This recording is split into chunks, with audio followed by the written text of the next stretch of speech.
All right, welcome everyone to the deep dive. You know how it is, right? Endless articles, legal jargon. It can be overwhelming. We're here to cut through all of that. We take complex topics and, using the source material you provide, we extract the essential insights. We boil it all down to what truly matters. Exactly. And today, we're diving headfirst into a Supreme Court case that has huge implications. Gamble v. United States. This case is pivotal, really gets at the heart of the Fifth Amendment. And that's our mission for this deep dive, to really understand what's at stake, explore those arguments presented to the justices, and see what's behind this crucial debate about the double jeopardy clause. Because at the core of Gamble v. United States is this question: can someone be tried twice for essentially the same crime? Right. So let's be clear. This case isn't about whether or not Gamble did the crime. He was already convicted in state court. The real question is, can he then be prosecuted again at the federal level for the exact same underlying conduct? And those oral arguments, Paleman, they were intense. A real clash of legal history, precedent, policy considerations, the whole 9 yards. It's like what happens when you put some of the brightest legal minds in a room and ask them to grapple with the very foundations of our justice system. All right, so let's break down those core arguments from both sides, really get into the weeds here. I want to see the reasoning behind their positions, and I bet our listeners do too. So to start, Louis Shaiten, the lawyer representing Gamble, came out swinging, right? His central argument was basically the double jeopardy clause should absolutely prevent these successive prosecutions. Yeah. Right. We're talking about being tried again by different levels of government, state, then federal for the same criminal actions. Okay, so Shaiten is arguing the double jeopardy clause, as it was intended, should protect against this sort of thing. He's saying you can't be tried twice for the same offense. But then it gets a bit tricky because there are state laws and federal laws. Mm-hmm. And that's exactly where the separate sovereigns doctrine comes in. It gets messy. Because for years, this doctrine has allowed both the feds and the states to bring charges for the same crime because they're considered separate entities. So Shaiten is saying that's wrong, that this doctrine goes against what the double jeopardy clause really means. Precisely. And he goes deep into the weeds of history to make his case. He argues that the original understanding of offense was a lot broader than how we interpret it today. So what he's saying, the founders meant something different. He's saying they saw an offense as a single wrongful act, period. It didn't matter which government was bringing the case. Interesting strategy. So he's basing his whole argument on this historical interpretation. Absolutely. He goes back to old legal texts, early court decisions. He even cites cases from England, like Hutchinson and Roche. Okay, I see where he's going with this. What were those old English cases about? They basically established this idea that if someone was acquitted in a foreign court, that should bar a prosecution for the same crime back home. And Shaiten is like, look, if that was the understanding then, why shouldn't the same logic apply between states and the federal government? It's like he's saying, hey, this isn't a new concept. We have centuries of legal history to back this up. Right. And he goes even further, saying the Supreme Court got it wrong in the past. I mean, this guy's bold. He argues that previous rulings, cases that upheld the separate sovereigns doctrine like Fox v. Ohio, Lanza, Abate, Bartkiss, they were all fundamentally flawed. Whoa, he's taking on the Supreme Court's own precedent. I mean, that's kind of their whole thing, sticking to precedent. And he has a point. He argues that many of those earlier decisions relied on what lawyers call dicta, statements made by the court that weren't really essential to the ruling itself. So like extra stuff they threw in that doesn't actually count as binding precedent. Exactly. And he also points out that those earlier cases were decided before the 14th Amendment came along. Ah, right. The 14th Amendment. For anyone just tuning in, this is the one that really extended many of the Bill of Rights protections, which originally only limited the federal government to the states as well. Bingo. It's called the incorporation doctrine, and it's huge. Shaiten argues that because of incorporation, because the states are now also bound by the double jeopardy clause, the whole analysis changes. So his argument is that the federal government and the states, now both bound by the same double jeopardy clause, shouldn't be able to do together what neither of them could do alone. Precisely. They can't just tag team a prosecution for the same offense and call it a day because there are different levels of government. And, this whole issue has major implications for civil rights prosecutions, which is something the justices definitely picked up on. Right, because there's this worry that if you can't have separate state and federal prosecutions, it might limit the feds' ability to step in and prosecute civil rights violations, especially when states might be hesitant to do so. But Shaiten had an answer for that too. He argued that the existing federal civil rights laws, specifically 18 U.S.C. 241 and 242, often require proof of different elements compared to similar state-level crimes. So what he's saying, they're not actually the same offense under the double jeopardy clause. Exactly. And he pointed to the Blockberger test, which is basically the legal standard courts use to determine if two offenses are different enough to avoid double jeopardy problems. And just as a reminder, the Blockberger test hinges on whether each crime requires proof of an element that the other one doesn't. Right. If they have the same elements, it's considered the same offense for double jeopardy purposes. Yeah. But if there's even one unique element in each crime, then they're considered distinct. And Shaiten argued that federal civil rights laws often have those distinct elements, so there's no double jeopardy problem even under the current system. So he's saying, my argument doesn't hinder civil rights prosecutions. It actually clarifies the existing system. Exactly. And it's worth noting, he even had support from some civil rights organizations on this point. Okay, so he addressed that concern. But what about the practical implications of keeping the current separate sovereigns doctrine? What did Shaiten have to say about that? He argued that it allows the federal government to essentially retry people if they didn't like the outcome of a state prosecution. He pointed directly to Gamble's case as an example of this happening. And he also highlighted that many states already have their own laws that prevent this kind of back and forth prosecution between different governments. And it doesn't seem to be causing huge problems in those states. So he's basically saying we can have a fairer system without sacrificing effective law enforcement. All right, so that's Gamble's side, the argument for overturning this long-standing doctrine. Let's turn the tables now and hear what the government had to say. Eric Fagan, representing the United States, had a different perspective altogether, right? Totally different approach. While Shaiten was all about historical interpretations and challenging precedent, Fagan was like, hold on, we can't just throw out 170 years of established law because we have a new interpretation of history. So his focus was more on stability, on not rocking the boat too much. Absolutely. He leaned heavily on the principle of stare decisis, which is basically the legal doctrine of following precedents set by previous court decisions. Yeah. He was basically saying, look, the Supreme Court has consistently upheld the separate sovereigns doctrine for almost 2 centuries. Overturning that would create chaos, all sorts of legal headaches that we've managed to avoid so far. And the stare decisis principle, it's not just some legal technicality, right? It's fundamental to how our legal system works. It ensures predictability and consistency. People need to be able to rely on the law. Makes sense. So Fagan is saying we have a system in place that, for all its complexities, has been working. Let's not throw the baby out with the bathwater. Exactly. And he argued that Gamble's side hadn't met this really high bar for overturning precedent, which is proving that the existing rule is grievously wrong. Grievously wrong. That's a pretty tough standard to meet. Okay, so Fagan is arguing for stability, for respecting established law. But what about the practical concerns? Did he address those? He did. He presented a laundry list of potential problems that could arise if the separate sovereigns doctrine were abolished. Such as? Well, for starters, he argued that it would likely discourage cooperation between federal and state prosecutors. Right now, they often share information and resources, but if they know that one prosecution could prevent the other from bringing charges, they might be more hesitant to cooperate. That makes sense. They might start seeing each other as rivals instead of partners. Right. And he also brought up this idea of a race to the courthouse.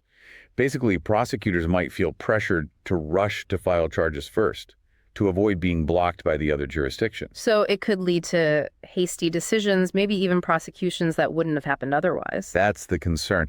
And he also brought up some interesting points about international cases. He said, imagine someone commits a crime overseas and gets acquitted in a foreign court. Should that automatically prevent the U.S. from prosecuting them, even if the foreign legal system is vastly different from ours? That's a good point. It could create some tricky situations, especially in cases involving terrorism or crimes against Americans abroad. Right. And Fagan argued that the double jeopardy clause wasn't designed to address every single policy issue that might arise between the federal government and the states. He's basically saying, look, the double jeopardy clause is important, but it's not the solution to every federalism problem. And he made a strong case for federalism, emphasizing that this division of powers between the federal government and the states is a cornerstone of our system. He argued that both levels of government have the right to enforce their own laws and protect their own interests. He's saying that allowing both state and federal prosecutions for the same crime, even if it seems counterintuitive, is actually an important way to balance those powers. Exactly. And remember those concerns about civil rights prosecutions. Fagan argued that the separate sovereigns doctrine actually helps protect them.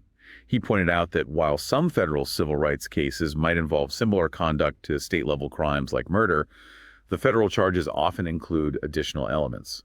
Like intent to deprive someone of their constitutional rights. Right.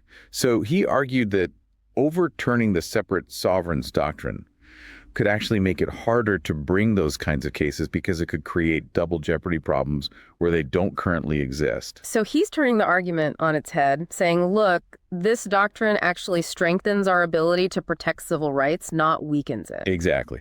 And he also pointed to the Petite policy, which is an internal Justice Department guideline. Ah, right. The Petite policy.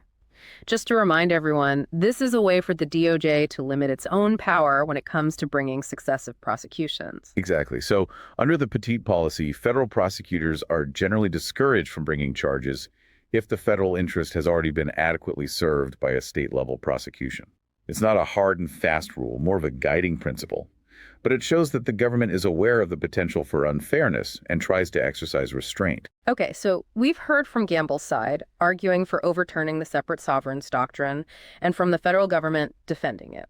But there's another key player here. The states themselves. And they weren't just sitting on the sidelines. A whole coalition of 36 states came out in strong support of keeping this doctrine in place. They had their own lawyer, Kyle Hawkins, arguing on their behalf. What were their main points? Hawkins' argument was basically, don't forget about us. He emphasized the state's sovereign power to prosecute crimes within their own borders and said overturning the separate sovereigns doctrine would be a huge blow to their law enforcement efforts. It's like they're saying, we have our own laws, our own priorities, and we need the ability to enforce them without being hamstrung by what happens at the federal level. Exactly. And he argued that states often have different priorities than the federal government.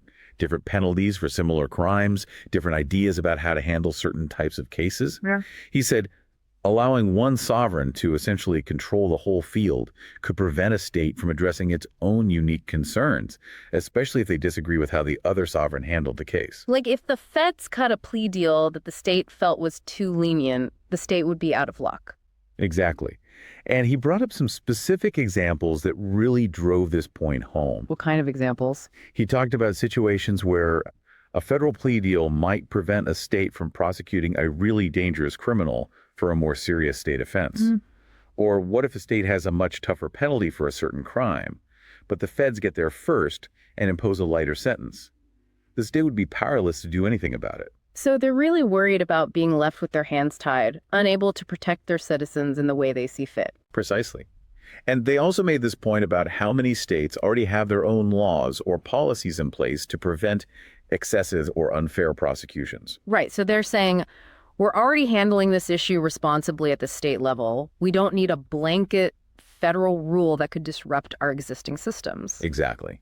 And Hawkins also brought up some practical concerns about how all this would actually work in practice. Yeah. He said, imagine trying to apply the Blockberger test. Remember, that's the test for determining if two offenses are distinct for double jeopardy purposes across the entire maze of federal and state criminal codes. Talk about a legal headache. It would be a nightmare for courts to try to figure out which offenses are truly distinct and which ones are just variations on the same theme. And he pointed out that it could lead to a ton of litigation, with people challenging their past convictions based on this new rule. So the states are basically saying, look, this whole thing is a recipe for confusion and instability. We're better off sticking with the current system. And they made a pretty compelling case, you have to admit. Absolutely. So we've heard from all sides now. But the real deciders in all this, of course, are the justices themselves. And they were definitely engaged, peppering all the lawyers with questions, really digging deep into the issues. What were some of their main concerns? They were all over the place, in a good way. I mean, they were really wrestling with the complexities here. Give us a sense of what they were focusing on. Well, Chief Justice Roberts, he seemed really interested in the history of all this. He wanted to know whether this specific issue of dual sovereign prosecutions had really been thoroughly considered in the court's earlier cases. And he was particularly interested in the original meaning of offense in the double jeopardy clause.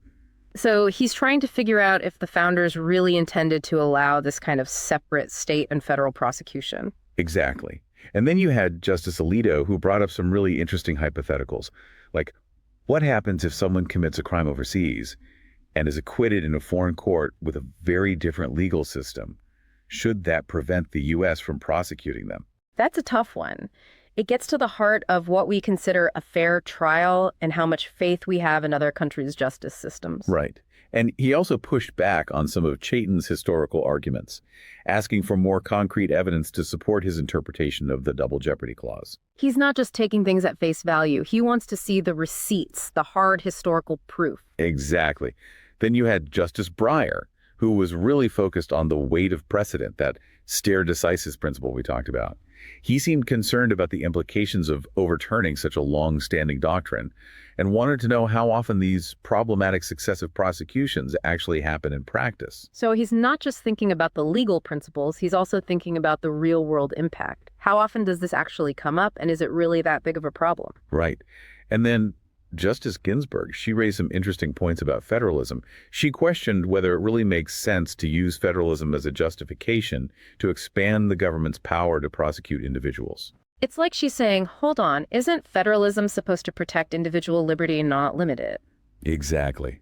And she also got into the nitty-gritty of the Blockburger test, particularly in civil rights cases. She wanted to know how it would apply in those situations and what would happen if a foreign court dismissed a case. So she's thinking about all the possible scenarios, all the unintended consequences that could come from changing the rules. Right. And then Justice Kavanaugh, he was really hammering on that stare decisis point. He kept coming back to it, emphasizing how important it is for the court to follow precedent and how high the bar is for overturning it. He seems skeptical that Gamble's side had met that bar. He's a real stickler for the rules, a by-the-book kind of justice. Right. And Justice Kagan, she picked up on some of the logical implications of Shaiten's arguments. She asked how his reasoning would apply to cases involving foreign sovereigns, not just states and the federal government. So she's testing the limits of his logic, seeing if it holds up in all situations. Exactly. And she also wanted more than just historical arguments. She wanted to know why, beyond the original understanding, the court should overturn 170 years of precedent. She's like, history is important, but it's not the only factor. Give me more. And then you had Justice Gorsuch, who raised some really interesting points about the role of the courts in upholding potentially unconstitutional practices simply because they've been in place for a long time. He also expressed concerns about the ever-expanding reach of federal criminal law. It's like he's saying, just because something's been done a certain way for a long time doesn't make it right. We need to be willing to question those practices. Exactly. And finally, Justice Sotomayor, she really dug into the specifics of Shaiten's historical sources. She wanted to know how widely known and accepted those legal treatises would have been at the time the Constitution was drafted. So she's trying to determine if those sources really reflect the prevailing legal thought of the time, or if they're just obscure outliers. It's all about context. Right. Understanding the historical arguments in light of the broader legal and intellectual landscape of the time. Makes sense. Okay, so we've covered the main arguments, the justices' questions. It's a lot to process. But now let's try to synthesize all this. Let's step into that 10th chair perspective. Imagine we're the 10th justice on the Supreme Court. What would be our take on all this? Sitting in that 10th chair, you really feel the weight of this decision. You have these compelling historical arguments on one side, suggesting that the double jeopardy clause was originally understood to protect against exactly this kind of dual sovereignty prosecution. It's like the founders didn't envision this kind of tag teaming between state and federal prosecutors. Right. And then you have the incorporation doctrine, which brings the states under the umbrella of the double jeopardy clause, further strengthening that argument. It really does raise fundamental questions about the limits of government power and the protection of individual liberty. But then you have the practical concerns, the potential chaos that could result from overturning such a long-standing precedent. Exactly. And those concerns aren't trivial. The government and the states made some compelling points about the potential impact on law enforcement, the possibility of hindering cooperation between prosecutors, the risk of creating loopholes for criminals. The examples they gave involving international crimes and the challenges of dealing with foreign legal systems were particularly thought-provoking. And there's also that question of federalism. We have this delicate balance of power between the federal government and the states, and this case really forces us to grapple with how to maintain that balance. Absolutely. It's not an easy question to answer. On the one hand, we want to protect individual rights and prevent the government from overstepping its bounds. But on the other hand, we also want to ensure that both the federal government and the states have the tools they need to enforce the law and keep their citizens safe. And the fact that this doctrine has been in place for 170 years, that does carry a lot of weight. The legal system values stability and predictability. For sure. But then again, just because something has been done a certain way for a long time doesn't mean it's right. Sometimes we need to be willing to re-examine those long-held assumptions and make changes if we believe they're necessary to uphold the Constitution and protect individual rights. So where do you land on all this? If you were that 10th justice, how would you vote? That's the million-dollar question, isn't it? It's a tough one, and I don't think there's an easy answer. I can see both sides of the argument, and I have immense respect for the justices who had to grapple with this complex issue. But ultimately, I think I would lean towards upholding the separate sovereigns doctrine, at least for now. Okay, and what's the reasoning behind that? Well, I think the practical concerns are just too significant to ignore. The potential for disrupting law enforcement, hindering cooperation between state and federal prosecutors, creating loopholes for criminals, those are real risks, and I'm not sure we fully understand the consequences of abolishing this doctrine. So, err on the side of caution. Exactly. And I think the states made some very valid points about the need to protect their own sovereign interests and their ability to enforce their own laws. Federalism is a core principle of our system, and I'm hesitant to make a change that could significantly shift that balance of power. That makes sense, but it sounds like you're not entirely comfortable with the status quo either. You're right. I do think there are some legitimate concerns about the fairness of allowing successive prosecutions for the same underlying conduct. It does feel like it goes against the spirit of the Double Jeopardy Clause, which is meant to protect individuals from being harassed by the government. So what's the solution? I think we need a more nuanced approach. Maybe there are ways to refine the separate sovereigns doctrine, to put some guardrails in place to prevent the most egregious examples of double jeopardy. Perhaps we could strengthen the petite policy, make it more binding on federal prosecutors, or create a similar mechanism for state prosecutors.